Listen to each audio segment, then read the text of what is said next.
Okay, this is our presentation, our Lino, and it is on infographics. We will show a quick video. It's actually 2 or 3 minutes long, but we'll show the first 30 seconds of it it gives a really good outline and description of what infographics is. So we'll just click on this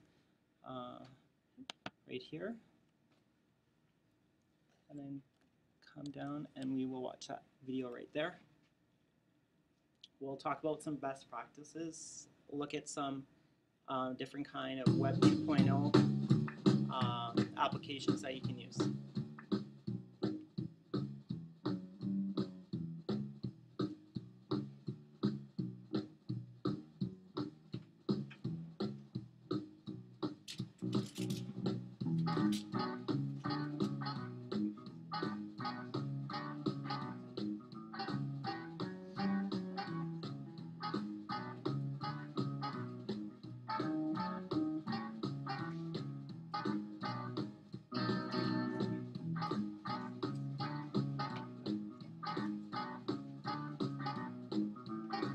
I think that's about all probably we need to watch.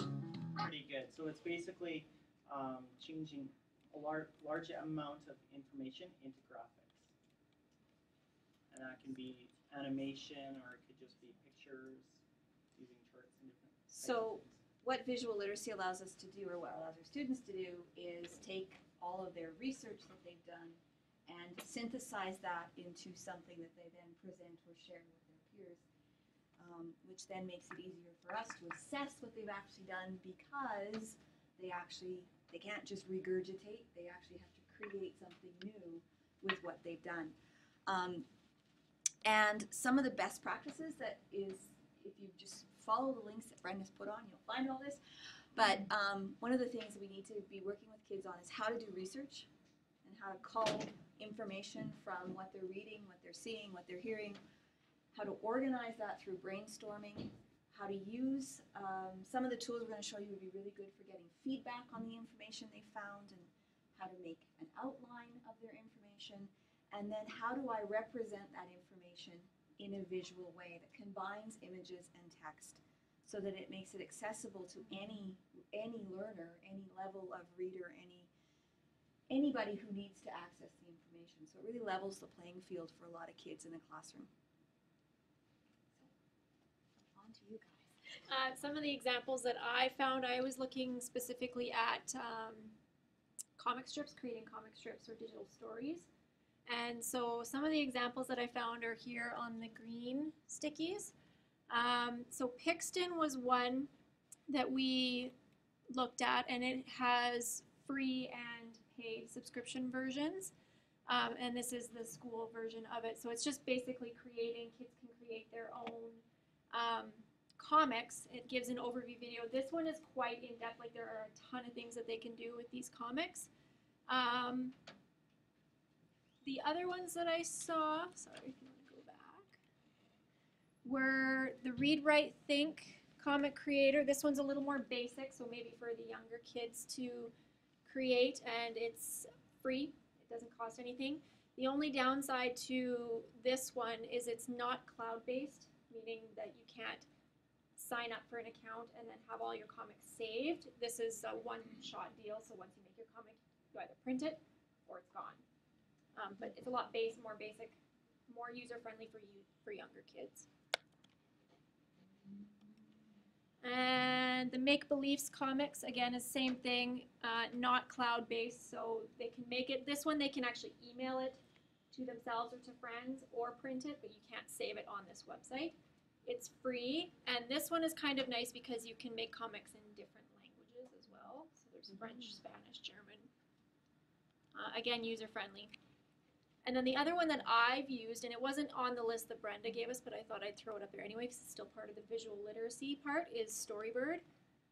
So these are digital stories that you can create by using artists who they put their artwork up on here for you to use for free, and then you create stories around the images that they post. So I had a class set up last year, and the nice thing about this is, again, it's free. You can sign up for a free account. You can also sign up for pro accounts, which cost money, which enable you to actually print some of the books that your kids create. you get a certain number for free if you sign up for the pro membership, or parents can just print them off and pay, I think it's $10 for a book or something. You can make assignments in here. So last year, for example, I put up an assignment where I had my kids choose a piece of artwork, and then they had to write just the beginning of their story and then post it to me, and then I went through every single story and I evaluated their assessment or their beginnings, and then you can make comments on their beginnings, so they're instant feedback.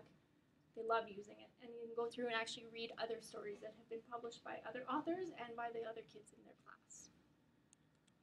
So just some different storytelling, comic creating links. Okay, and then I was looking at this one here. Yeah, so I was just looking at the use of comics, 26 ways to use comics, and it brought you to this site, which I thought on its own is a very good site. This guy won the best teacher of 2012 in the States somewhere, and so that's really interesting in its own. He has all kinds of stuff on there that you can look at. So just to know about that, I thought was really good.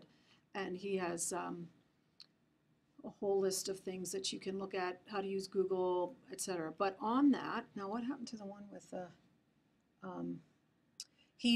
anyway, he had the slideshow that, maybe that's the next link on that red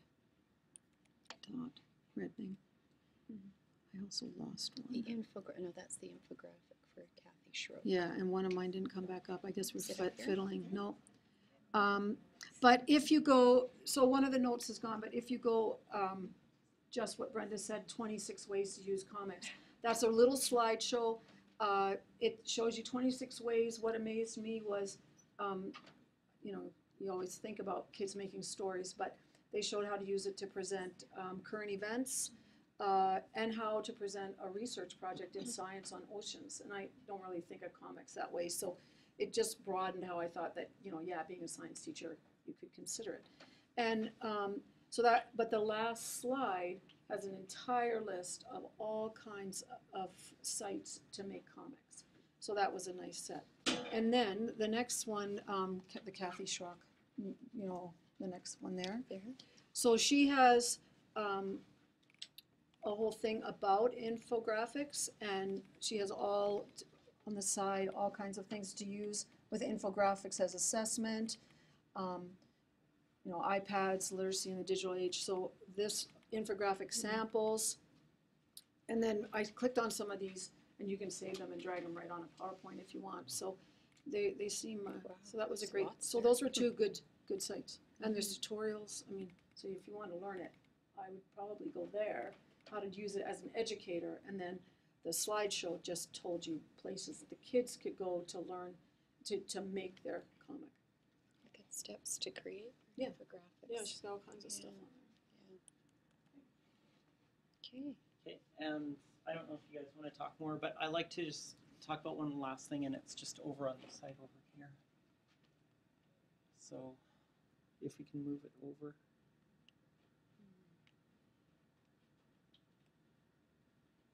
I know it's not letting me. I think down below here.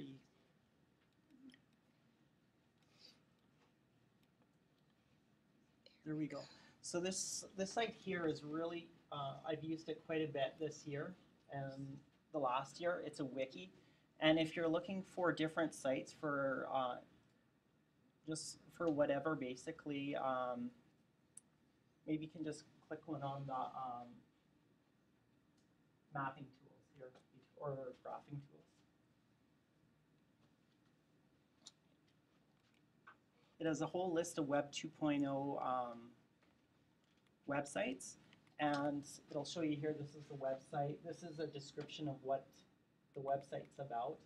And like if you want to do something with writing or whatever, but we're looking at the infographics right now, you can read a description of what it does and try it out. So if you're wanting to look at some different types of programs, this is a great site to look for them.